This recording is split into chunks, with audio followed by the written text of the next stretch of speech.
near a burning building. In a fiery red city.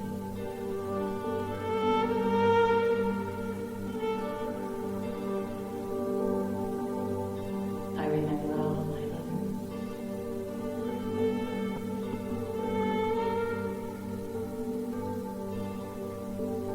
I remember how they held me.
said that they were there to shoot a documentary of the track.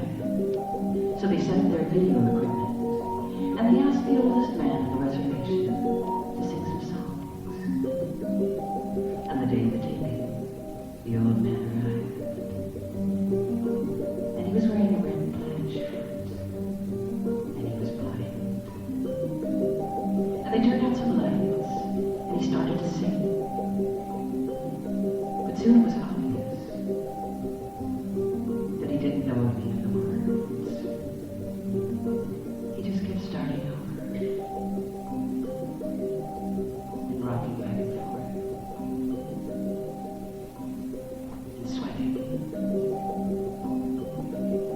And the only words he seemed to be really sure of were hey, hey,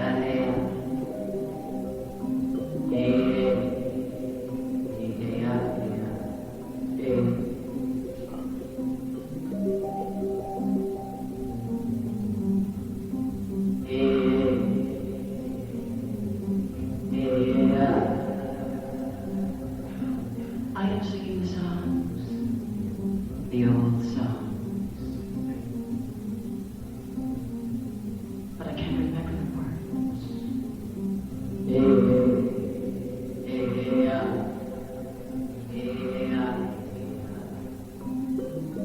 I am singing the songs of my fathers and of the animals they hunted down.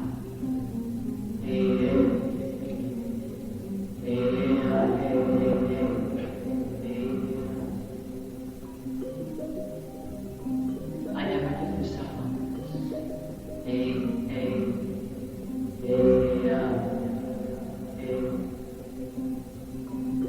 I never went hunting.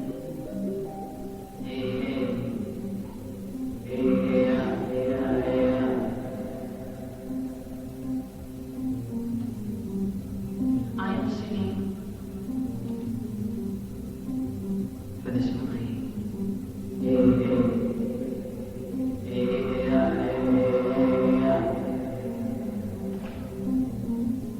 I am doing this for money.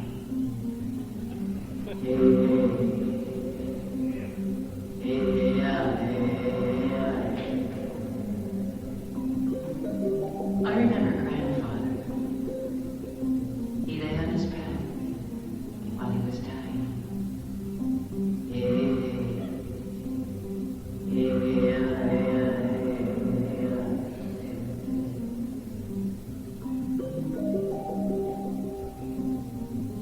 I think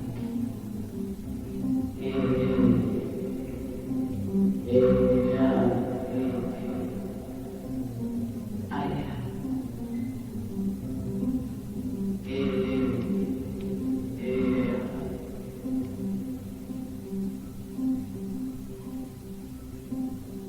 No one.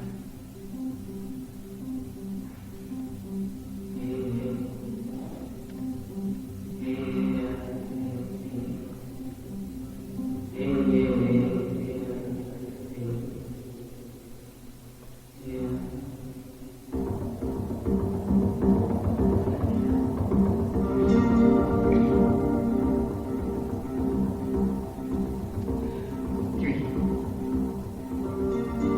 You know, the first time I made contact with someone on a website, it was with a guy who said his interests were music and sand. And I said, sand? And I have a kind of special interest in sand. And when I was on my first and only LSD trip, I went to the beach and I spent about 12 hours lying there looking at grains of sand. And I had decided to make a collection of the sand. The idea was to choose just 6 of the most perfect and representative grains. A project that took all day and well into the night. And I still have this collection in a small box, and it's lined with velvet, and it has a little light that automatically turns on when you open the box. And I took some pictures of the sand with an electron microscope, and I sent the pictures to this guy at his website. And it took a few days to discover that the person I was talking to was actually a 4-year-old kid. that his interest in sand was going out into his backyard and playing in his sandbox. And it was great, you know, I never would have come up to this guy at a party and said, hey, let's talk music and sand. On the other hand, maybe this wasn't a 4-year-old kid at all. Could have been anybody. Could have been an 80-year-old woman just pretending to be a 4-year-old kid. I wouldn't know. Copy, paste, return, file, edit. Hey! Where did everybody go? And for the past year, I've been going to all these tech conferences about the future. And there are all these computer people there, and everybody's really excited about new media. And there's seminars on e-cash and websites and search engines and home shopping. And of course, lots of demos of cybersex. And in the demos, a man and a woman sit at their computers wearing skin-tight rubber suits. And they're all wired up to sensors, and they're punching in commands that shoot little shots to the sensors. And she says, can you feel my heartbeat? Can you feel my heartbeat?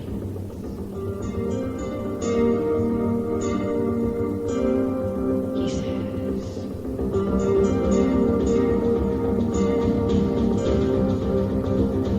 okay, hold it. That's Command X, then hit Option and Control at the same time. Wait a minute. Just give me a second to figure this out. She says, can you feel my heartbeat? Can you feel my heartbeat? He says, you know, I just keep getting a weird message on my screen. Keep saying I'm losing my connection. Bad socket connection. She says, yeah.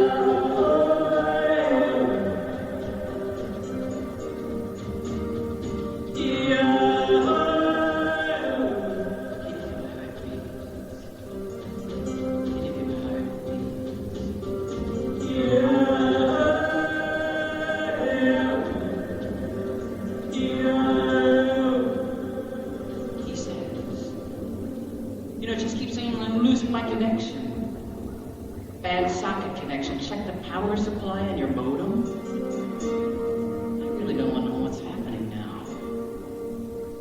Domain name error? What does that mean? You know what? I've got to go and get the manual.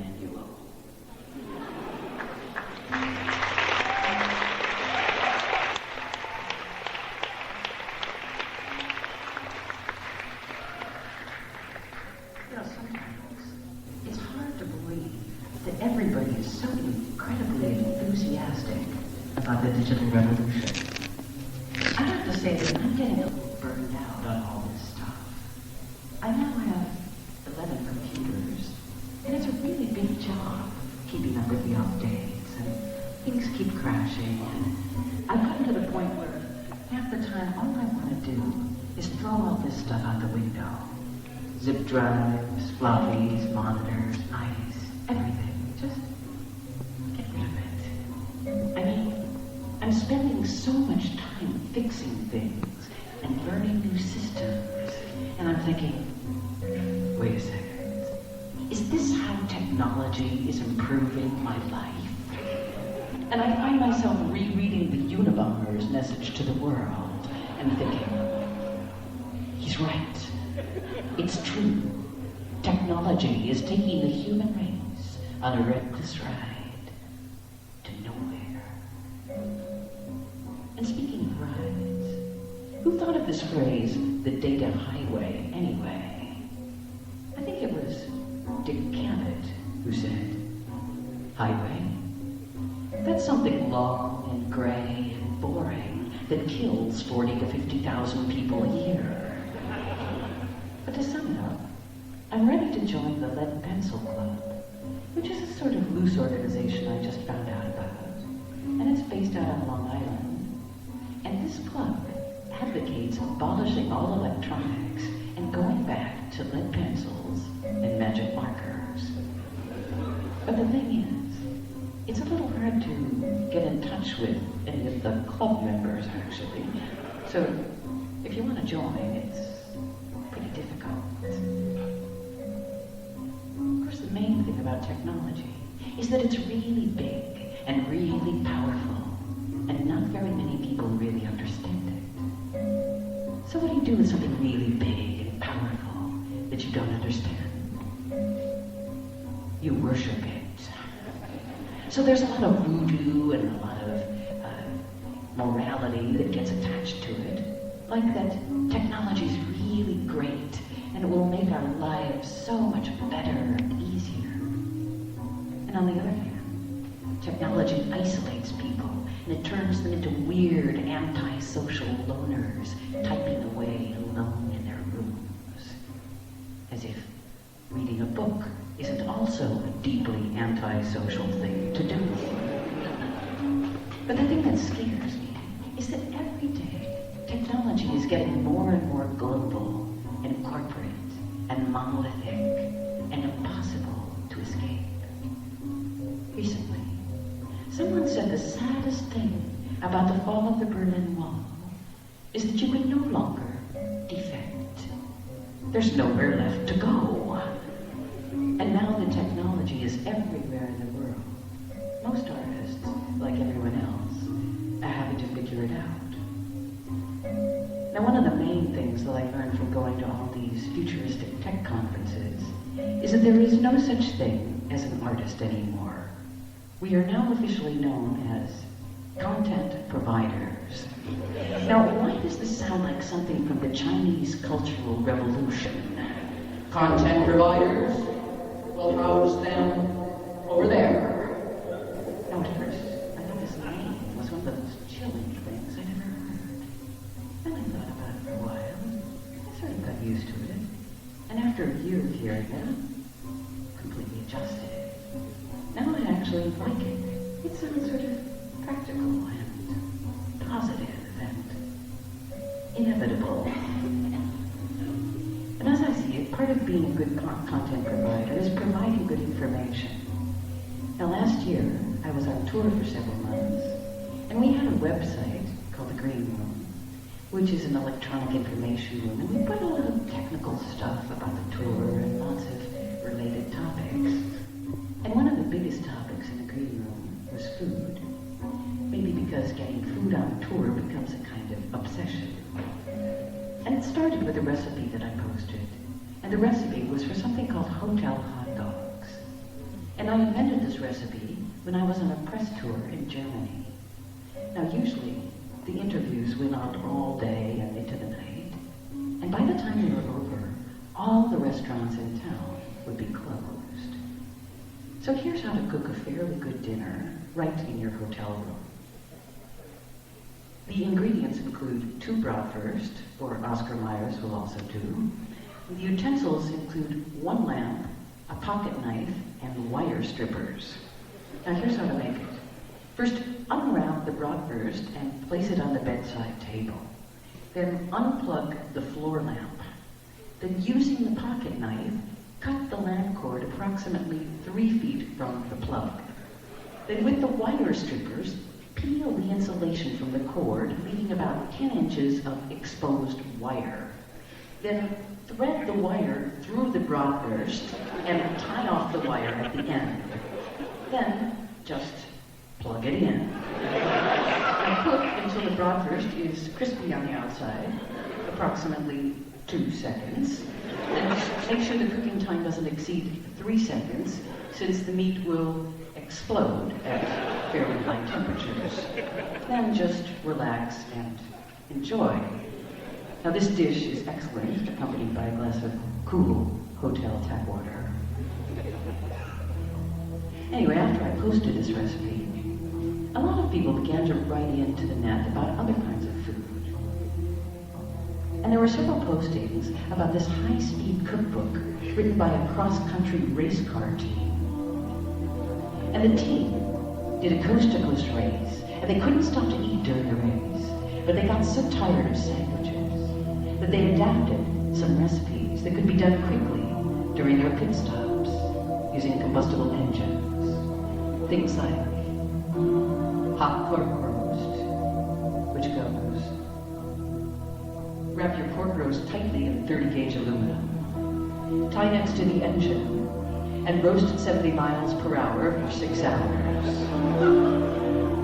And then there's the roadkill cookbook that comes from Vermont. And this one tells you how to prepare the dead deer and possum that you find lying on the highway, and how to test the tar content of the tread marks on the animal's skins. Things like that.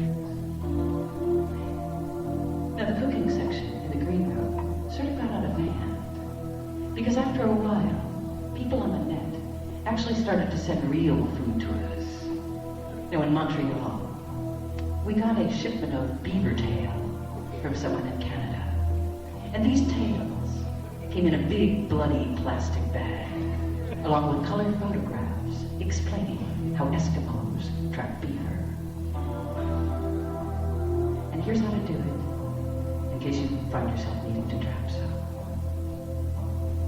First, it has to be winter. So if it is, find a frozen lake and sharpen the ends of 2 large, twisty branches. Then cut 2 holes in the ice near a beaver dam and insert the 2 branches down through the ice and into the water. Next, cut a piece of poplar, this is the bait, and insert that between the 2 branches.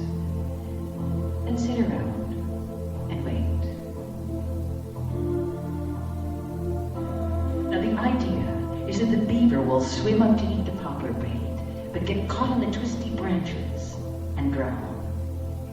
Now when you think this might have happened, cut a big hole in the ice around the branches and pull the chunk of ice out. If it worked, there'll be a drowned beaver frozen stiff on the bottom of the chunk of ice.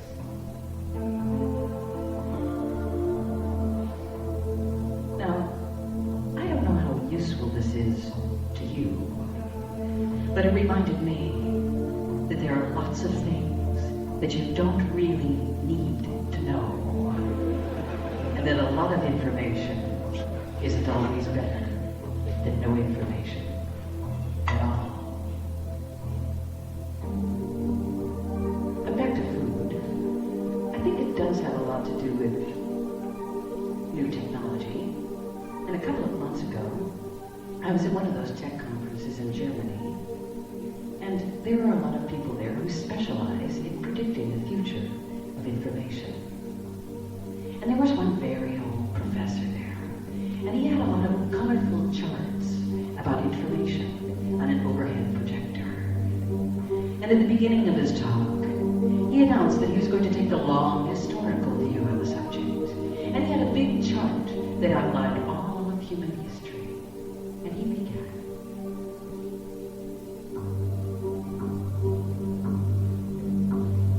Thousands and thousands of years ago, back when men were hunters and gatherers, and everybody's looking at their watches because the other titles on his chart were things like the discovery of coal and the invention of sheep herding. But about an hour and a half later, he did get around to his main point, which was that we are again in the hunting and gathering stage. But this time, we're hunting for information, trying to grab whatever rushes by. And it's all pretty disorganized, and there are no restaurants and no recipes yet. We're just sort of foraging.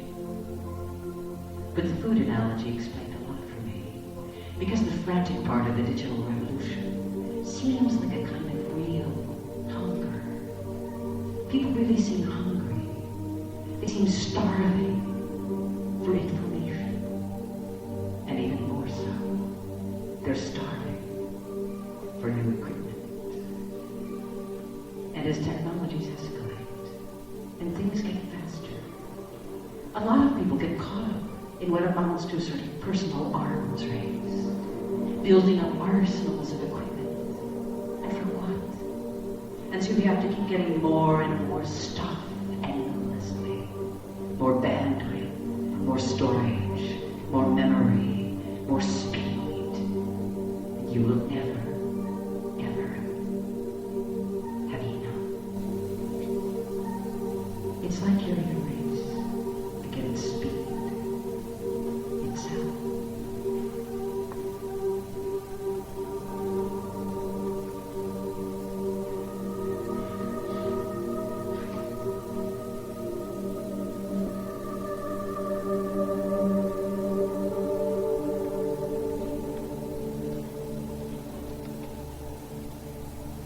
It was the night flight from Houston. Almost perfect visibility. You could see the lights from all the little Texas towns far below. And I was sitting next to a 52-year-old woman who'd never been on a plane before. And she said her son had sent her a ticket and said, "Mom, you've raised 10 kids. Time you got on a plane." And she was sitting in the window seat staring out. And she kept talking about the Big Dipper and the Little Dipper and pointing. And suddenly I realized that she thought we were in outer space, looking down at the stars. And I said, I think those lights down there are the lights from Middle Town.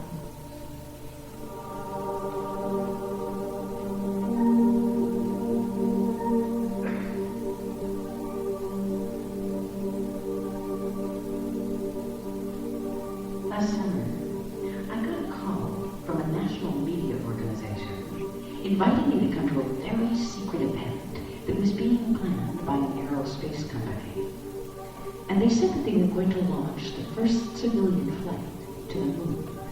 And they wanted me to come along as a kind of observer, a content provider, to write about the experience.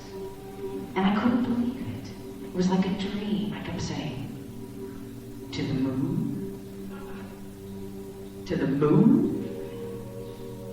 And they said they couldn't tell me exactly where or when it would be, because security was very, very tight. And they said, "We'll call you back, and we'd appreciate it if you don't mention this to anyone." And I said, "Of course, absolutely, I understand you can count on me." So I hung up the phone, and I waited for about 5 minutes. Then I called 5 friends, and I said, "You won't believe this. I just got this call, and I've been invited to go to the moon." And I told them about how the first civilian flights are going to be starting in 4 years, and how they're going to orbit the moon in a reusable craft, and that they have all these plans to build resorts and retirement colonies there for old people who are losing their mobility, and how great it's going to be for handicapped people who can suddenly do somersaults or free fall, and what the new zero-gravity sports will be like, and the new zero-gravity dance companies. And when I started talking, I just heard this silence on the other end of the line. I'm not sure any of my friends believed me for a second. It's like after the big Cold War race to the moon was over, everybody just sort of forgot the moon was even out there. 2 weeks later, they called again and said, "Liftoff is in approximately 1 month, so we want you to just be more or less on the alert. We can't tell you anything more than that." And I thought, gee, shouldn't I be doing some sort of training for this? I mean, you just show up and get on board. And I started having nightmares that I was a lifeguard on the moon, and people and things kept getting yanked out into space in this lunar riptide, and I had to keep going out there and rescuing them. And another nightmare is I was on the moon looking back down at the Earth, and thinking about how billions of years ago the moon stood sheared away from the Earth, and how it left this big gaping hole that filled with water,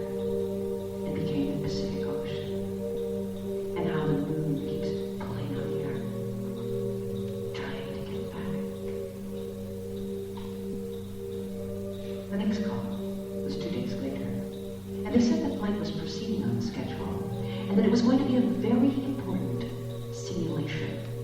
And I said, what do you mean, simulation? You mean we're not going up? And they said this was actually not going to be an active launch, and they hoped there hadn't been a misunderstanding there. But the deal was that we were just going to sit on the ground in a capsule for several days, pretending we were going to the moon. But they emphasized that this was a really important scientific project because they wanted to know whether this flight could be considered a vacation. Would it be relaxing? Would people want to go more than once? And they kept repeating that I was the perfect person to try to analyze the situation. Now, I really don't know why they picked me for this. I myself don't have any vacation skills at all. Now, partly, this is genetic. And my Swedish ancestors are really a pretty gloomy bunch. And they get fun completely backwards. So if they go to a funeral where they're supposed to be sad, they find this very easy. It comes pretty naturally. So this makes them very happy. But when they get invited to a party where they're supposed to have fun, they find this incredibly difficult, and they get even more depressed and sad. Anyway, I finally arrived at the liftoff, determined to have fun, or at least to analyze whether other people were having any. And the day of the blast-off, they were playing the theme from 2001 on a boombox. And the 8 people chosen for the flight lined up and entered the craft, which was made of sheetrock and plywood and blinking lights. Now, every few minutes, we monitored their every movement with microphones and cameras for 4 days. And Mission Control kept giving them bits of information about where they supposedly were in space. And the flight crew kept giving them little jobs to do that had to be prefaced with the exact military time. 400 hours, humidity nominal, pressure nominal, thrust 0.478. And they had to memorize all these paramilitary commands and rules and repeat specs on things like liquid nitrogen. And every 2 hours, they were given questionnaires. Things like, do you feel this is a good vacation so far? Do you find this flight relaxing? What is your opinion of your fellow passengers? Has your opinion of them changed since the last questionnaire? And it was all so incredibly claustrophobic.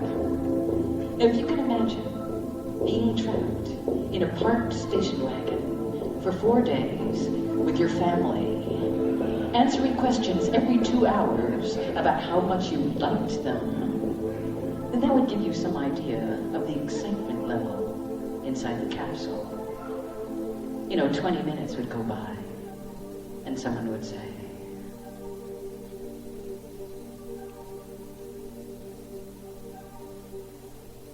do you want another Pop-Tart?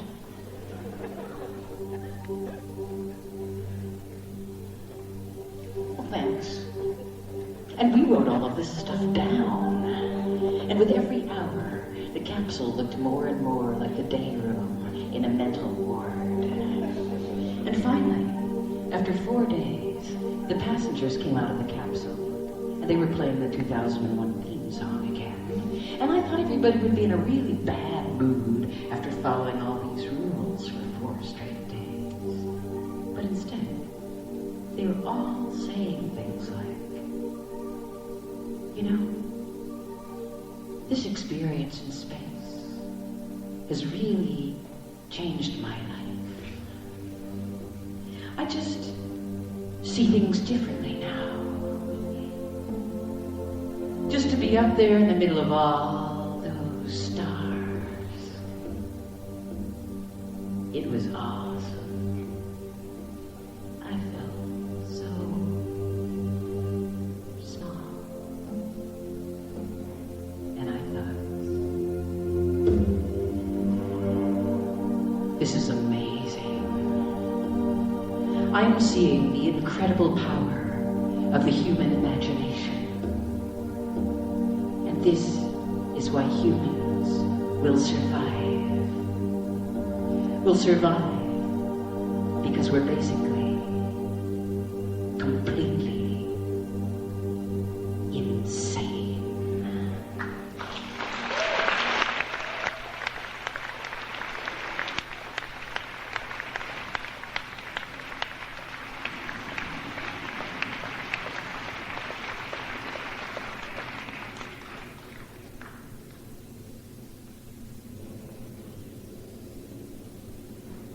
Stockdale, you know, when I ran a civilization for several years, a civilization of 300 to 400 wonderful men. We had our own laws, we had practically our own constitution, and I was the sovereign for a good bit of that. And I tried to analyze human predicaments in that microcosm of life. In the world. You've got to have leaders, and they're out there who can do this with their bare hands, with working with people on the scene.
Disneyfication of the world is in full swing. And in the last few months, it finally reached New York. And one of the reasons I moved to New York in the first place was to escape malls. I thought they'd never get there. But Times Square has been remodeled as a giant mall to make room for the dozens of theme restaurants and mega chain stores and the 6 new Disney theaters, featuring their version of all-American fun. Now, another part of the trend is theme parks. And for a few years now, I've been working on one with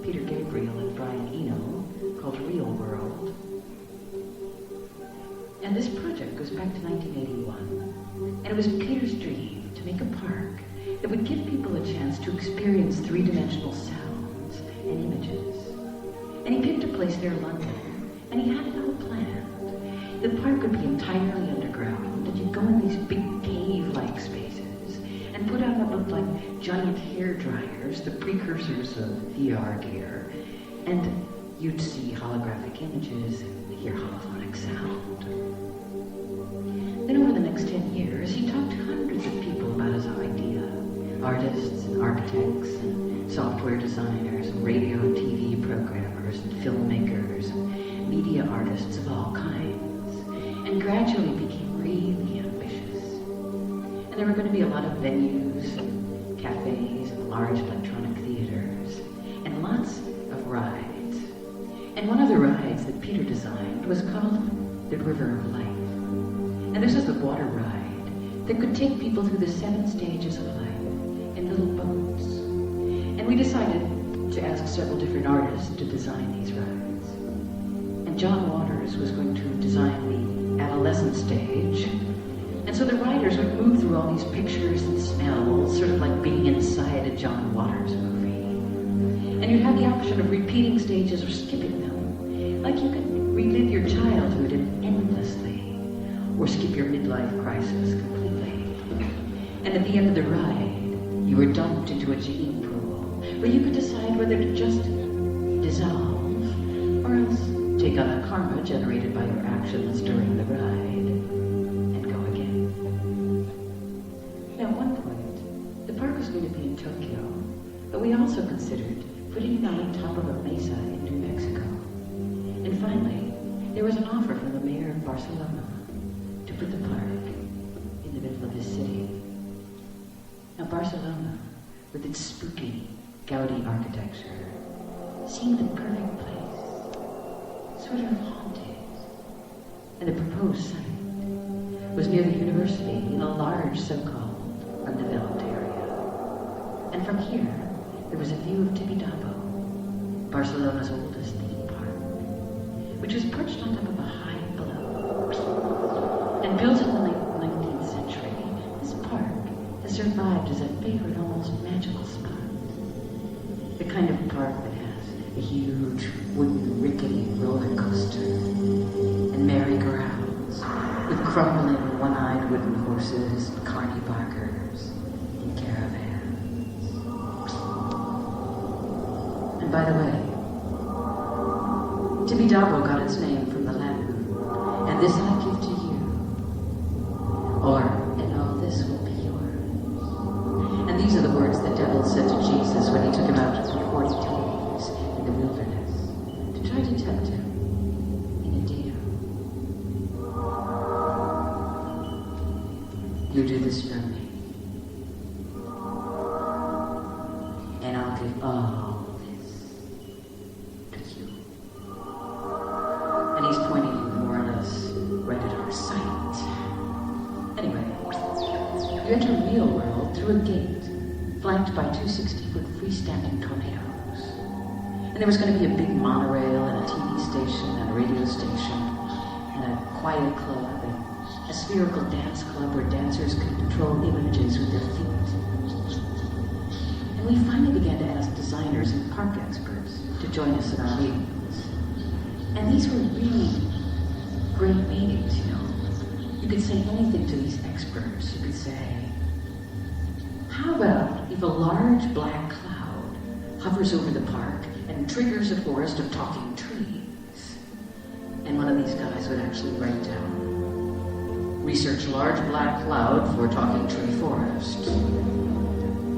And the whole idea was to try to make a place designed by artists, a place about invention, rather than just making another thrill space. I mean, it seems like most theme parks are designed on the assumption that people are so out of touch and totally anesthetized that they need to be spun around a few hundred times and dropped on their heads to feel anything at all. But the last time I visited the site in Barcelona, I went by myself to just walk around. And the land is covered with dense foliage, and there are several little settlements of squatters. From the outside, you can see the smoke from their fires, but the buildings are all hidden under thick vines.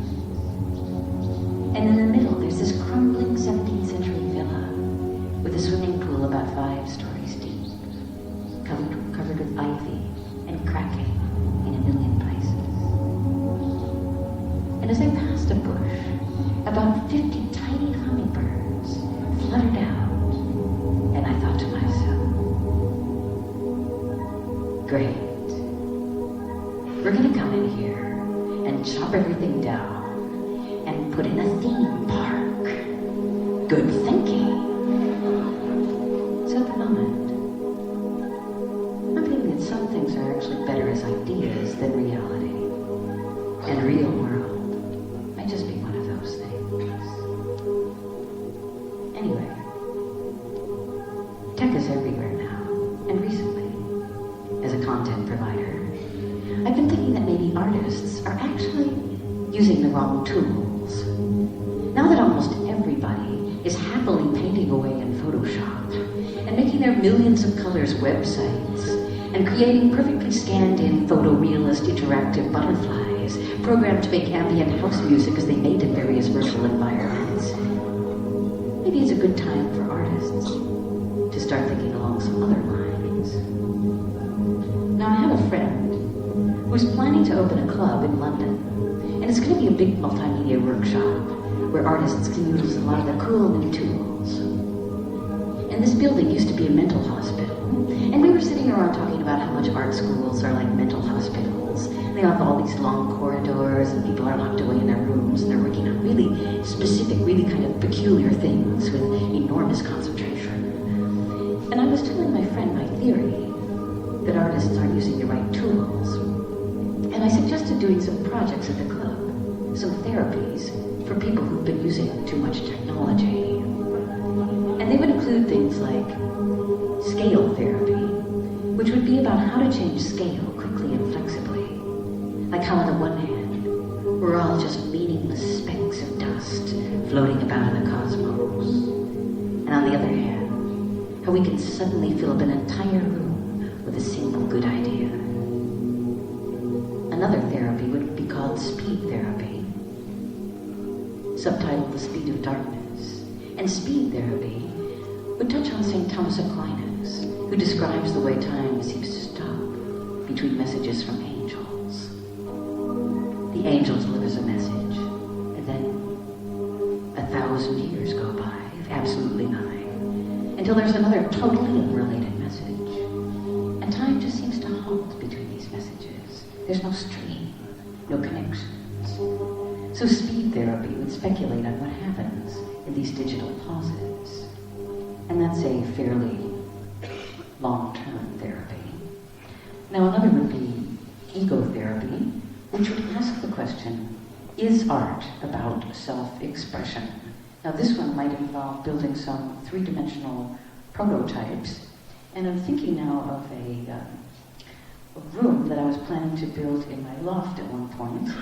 And this was going to be called an ego room, a very tall vertical room filled with posters from my own shows and flattering photographs of myself and awards and great reviews. And in the middle of this, there was going to be a trampoline, so I could just, keep jumping up over.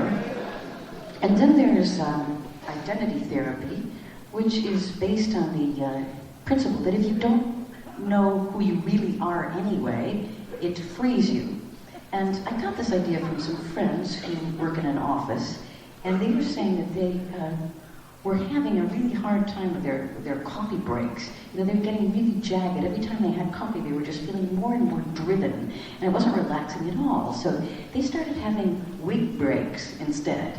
Around 11 every morning, they all went into a small room and they tried on wigs for 15 minutes. And after a while, they weren't really that certain about who they were anymore, and they found this pretty relaxing. So that's wig therapy.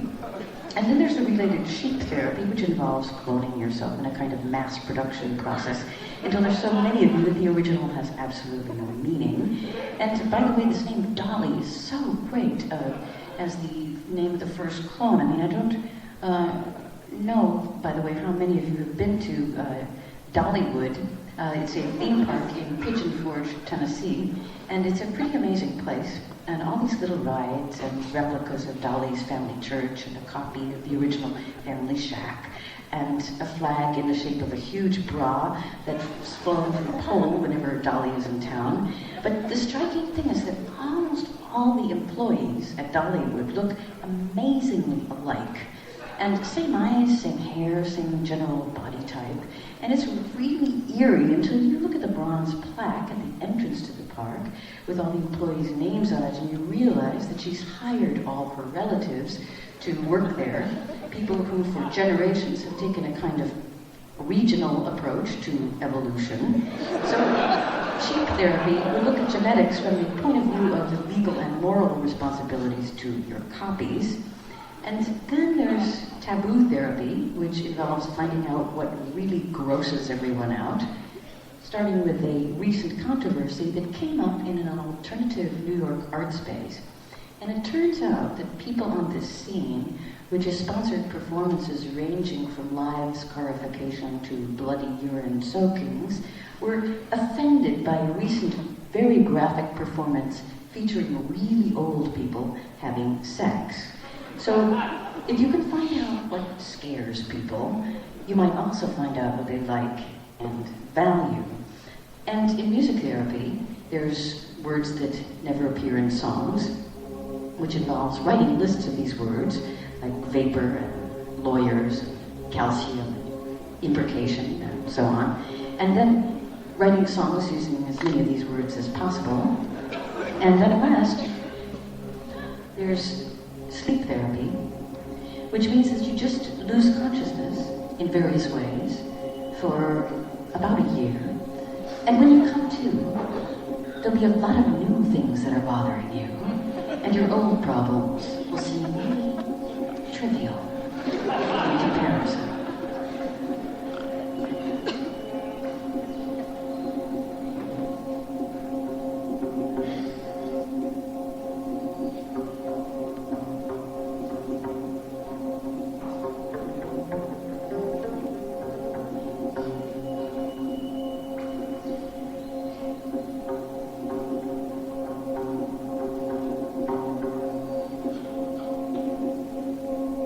Yeah.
listen to the music, to the swinging music that came from their radios, that came from their hearts.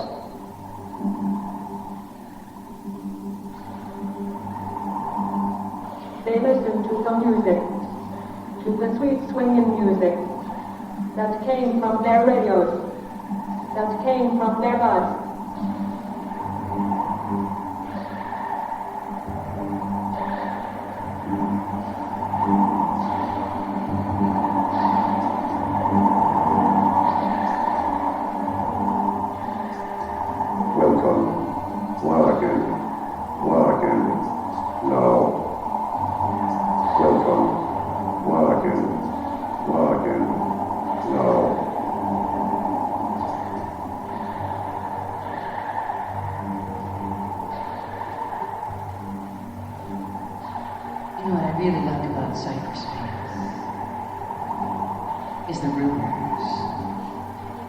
Like the recent so-called AP press release that announced that the so-called Vatican had been bought out by Microsoft.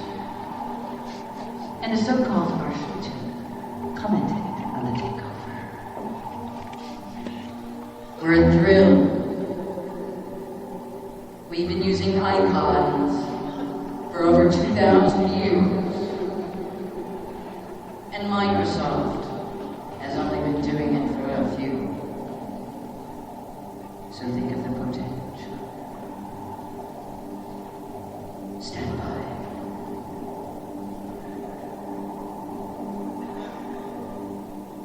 And one of the best websites is something called Interspecies Communications. And you can find out all sorts of things there, like about how whales talk. And they talk to each other using something called acoustic holograms. And these are like giant thought balloons, which they send to each other over huge distances, using something like recollection. And these messages are completely impossible to translate. And the chief writer at the Interspecies site says, to give you some idea how hard it is to figure out what whales are saying, try to imagine translating Beethoven's symphony into words. All the notes into words. Not to mention things like rhythm and harmony and harmonics. Impossible. But out on the web, it's easy to feel sort of isolated and anonymous. So a lot of the sites tend to be designed like ads. Ads for yourself. So you come across all these very personal websites and QuickTime movies of the family dog, and personality sketches and diaries. And then there's the woman who runs the steam room, a kind of claustrophobic museum filled with all her former boyfriends, with all sorts of information about them, their home phone numbers, descriptions of their habits and jobs, and personalities, and likes and dislikes. Electronic publishing has become a way of making your own life into a kind of endless sitcom. And it uses some of the same techniques that pop culture uses to turn otherwise sort of average or even dull people into icons. It reminds me of something I saw last summer in Zurich. And I was passing the train station, and I heard what sounded like a riot. Now I'm always ready for a riot, and I happened to have my Polaroid, and so I rushed into the station. And in the middle of the station, there was this huge statue of Michael Jackson, made of fiberglass that looked like granite. And this thing was about 4 stories high, and it looked like a combination of Stalin and some Nordic god. And it's wearing a bikini and Mexican-style bandolero bullet belt crossed over the chest, and shoes the size of cars. And he was standing with his legs far apart on a huge pedestal inscribed, Michael Jackson, his story. And there was a big sound system, but they weren't playing the record. They were playing sound effects of uneasy crowds about to riot.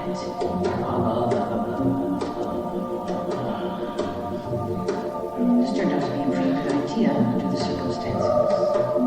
Because it's never really good PR to unveil something of this size in total silence. Now, the only people there were about 200 members of the Brazilian soccer team, stuck between trains and the station, sitting on their sports sacks, licking ice cream cones, and some early commuters on their way out to suburbia.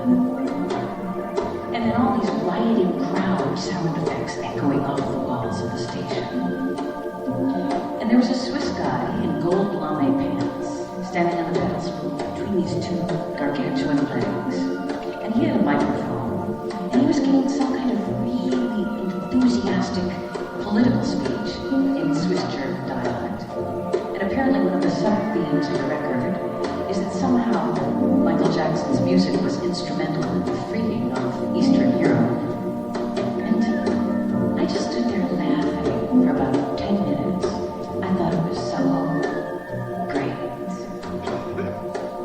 Now actually, I've always thought of Michael Jackson as, just another pop artist. Although I think the production of his records is fantastic. But as I looked at the statue, I was really changing my mind. I mean, my estimation of his art shot up by about 1,000%. I now think he's one of the greatest artists of our time.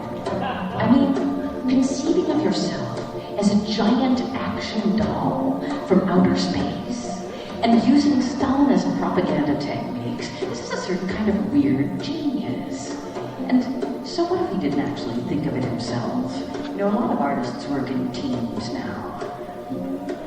But anyway, there's also the part about actually marrying and divorcing the king's daughter, which adds a whole other dimension. I mean, this guy is fantastic. But another really great website to check out is Graceland, where you can find out things like that Elvis used to go riding around with the police. And he loved stopping people, and pulling them over, but he didn't actually have the authority to write out tickets, so he would just give them an autograph instead. And last time I was at the Graceland site, I checked into an electronic seance in which they managed to contact the king in the afterworld. And the communication system was 2 knocks. Yes. 1 knock. No. And it went like this. Elvis. Elvis. Is that you?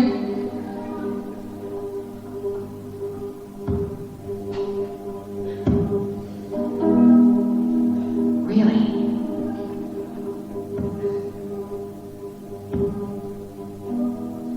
Well, that's great. So, Elvis, do you approve of all the, how is actually life in the afterlife? Is it good?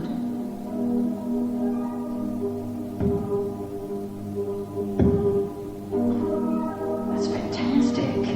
So listen, Elvis, what do you think of all the renovations we've been doing here at Graceland? All the new attractions and the exhibits and our online presence and our interactive website and the new interface.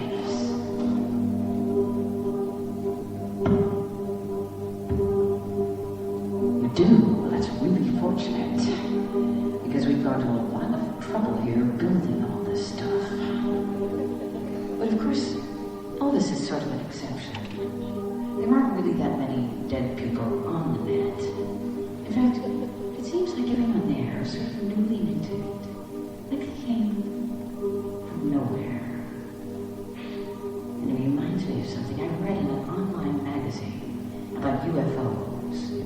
And the lead article in the magazine was titled, "Do your grandparents come from outer space?" And there was a checklist to fill out to find out if they did. And the questions were things like, did your grandparents use advanced electronic equipment? Did your grandparents always seem to have an uncanny knowledge of the future? Were your grandparents always giving advice? Did your grandparents work for the betterment of Did the stories your grandparents told you about their own backgrounds vary each time they were told? And since in my case, the answer to all these questions was a definite yes, and because their stories were a little vague, I've been thinking about all four of them in a whole new way. But to tell the truth, I did once have a positive experience in digital communication, and it was at a conference, naturally, about the future of communications and technology. And it was coming from Montreal, where there was a conference on theater and media, and there was a hookup to the director Robert Lepage in Quebec City, and a digital artist here in Amsterdam, and a violinist Pinkas Zuckerman in Tokyo, and myself in Frankfurt. And this was the kind of system in which the audio was a continuous stream, but the picture only updated itself every few seconds as still images. So you'd look at a series of these sort of frozen expressions, and it always looked like the person who was talking was just sort of shocked and amazed by the words that had just come out of their own mouths. But the conference began with a lot of generalizations about technology, and really stiff, what will theater look like on the net, blah, blah, blah. At one point, we were having a lot of trouble with our system, and they kept saying, Frankfurt, could you please get off the line?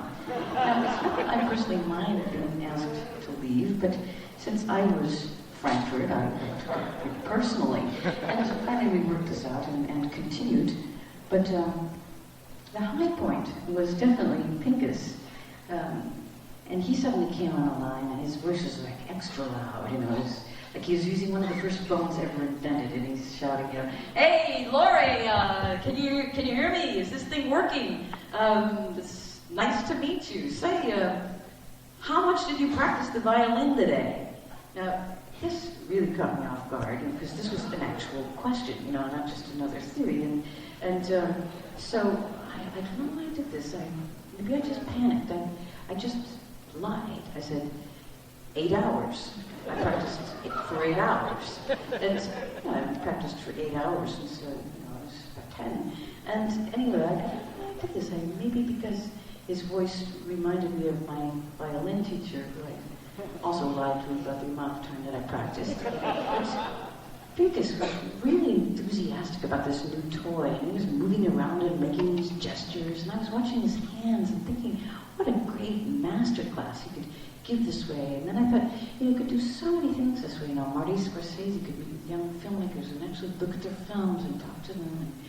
And anyway, Pinkas went on. Okay, so Laurie, so you're in Frankfurt, so just go over to the Alta Opera, and just to your right, look to your right, and you'll see this fantastic Italian restaurant, best in Germany, and tell them Pinkas sent you.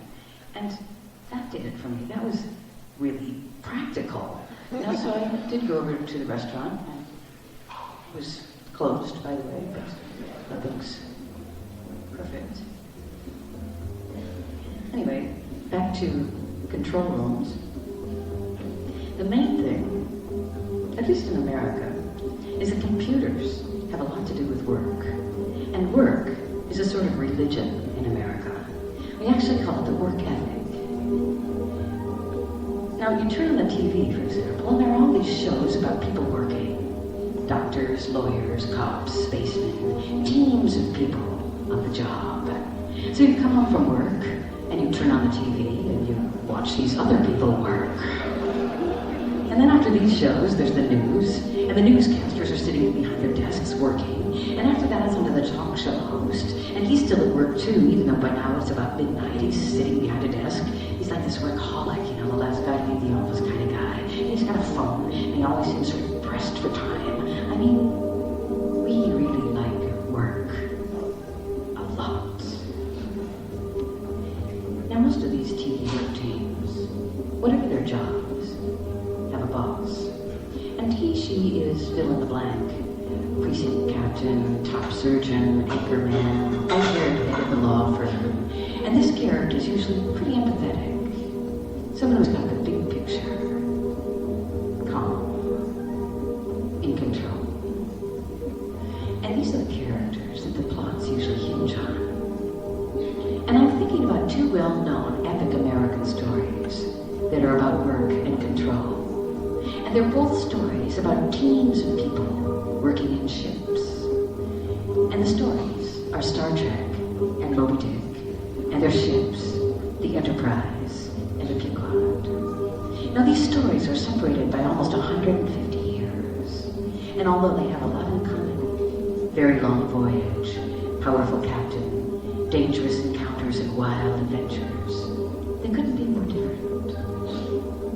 Now in the Star Trek series, the ship is pretty high-tech, and all the immaculate workers are endlessly typing commands into their computers and talking into their headsets, presumably affecting the course of the ship somehow. But the person who's really in charge is up on the bridge. And the plot of each episode is the same. Everyone's working away, and suddenly the ship goes out of control for some reason or another, and the captain starts yelling from the bridge. I've lost control! I've lost control of the ship! Losing control is the worst thing that could happen. And the whole plot of the story is how the captain regains control of the ship. And it's no coincidence that the whole drama happens in the control room. Now in Moby Dick, the ship is also pretty high-tech by 19th century standards. A kind of a floating factory. And there's the hard-working crew and the captain. Except in this ship, the captain is completely crazy. And what finally happens in Moby Dick is pretty horrendous. The captain goes more or less insane. The ship is snapped in half. The crew drowns, and the captain is dragged to the bottom of the ocean by the whale he's been fanatically hunting. The end. And there aren't even any little epigrams, like in King Lear, when at the end, the king learns that he can love some people just a little bit. In Moby Dick, it all just ends. And it's such an incredibly dark story. I mean, you can't imagine telling a story like that now.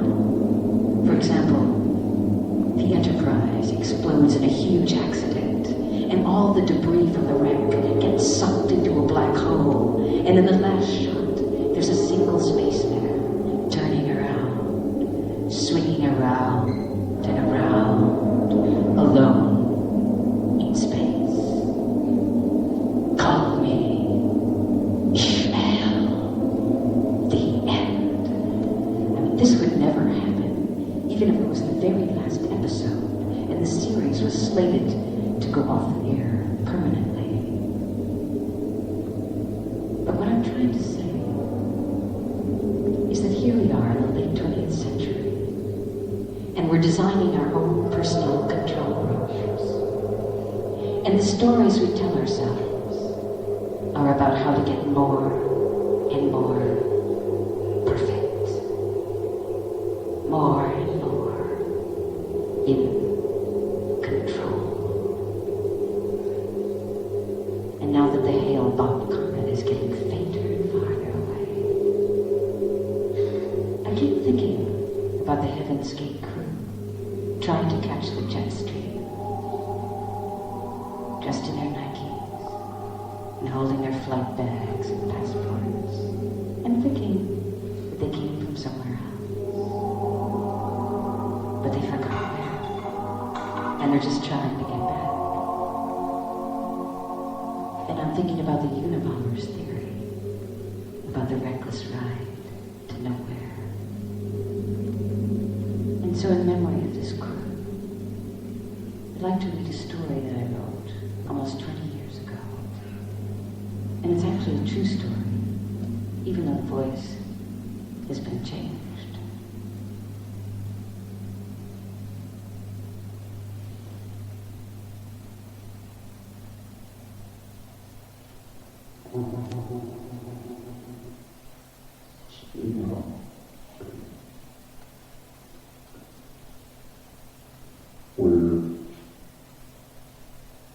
I?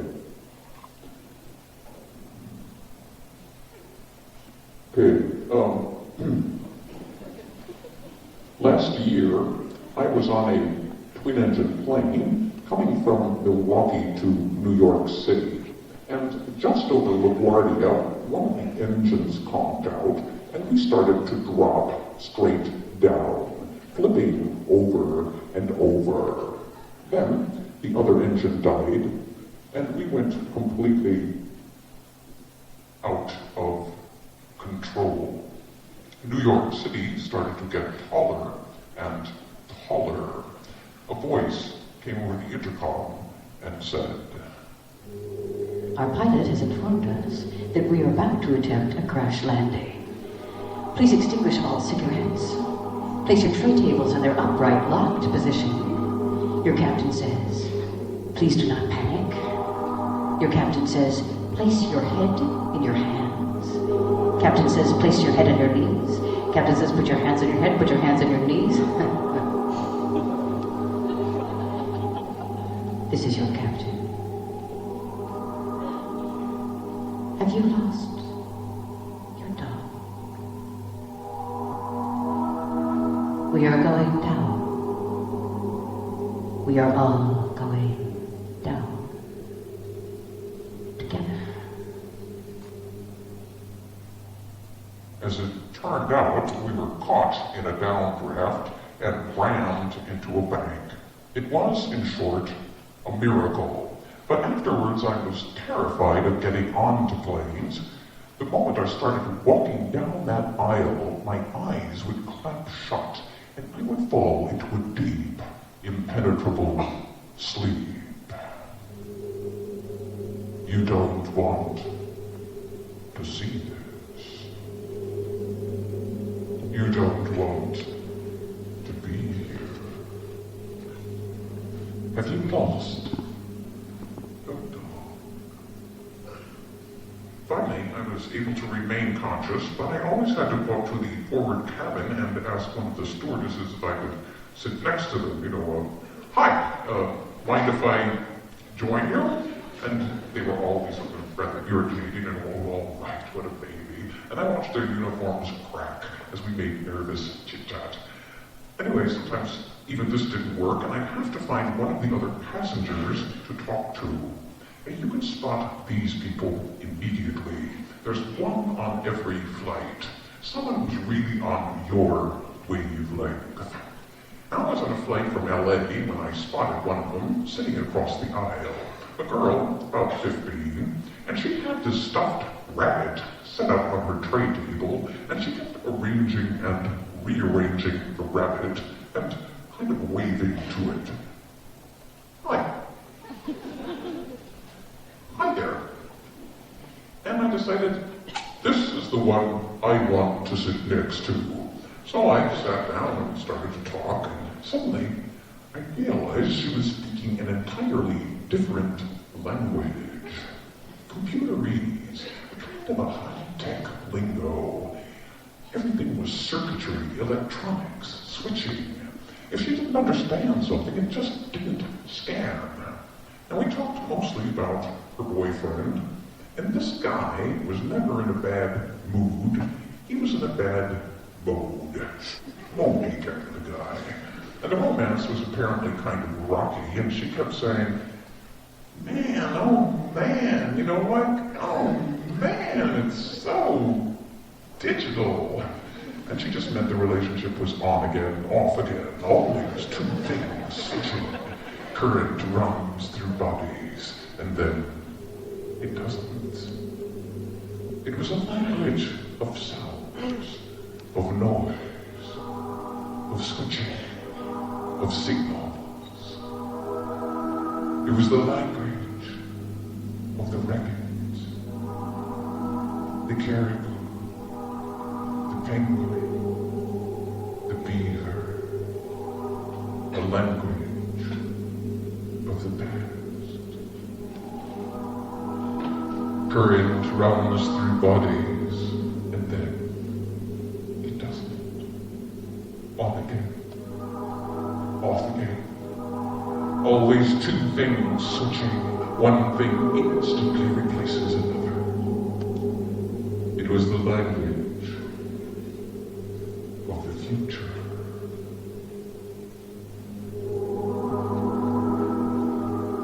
Put your knees up to your chin. Have you lost your dog? Put your hands over your eyes. Jump out of the plane. There is no hiding. You are not alone. This is the language of the on-again, off-again future. And it is digital.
Now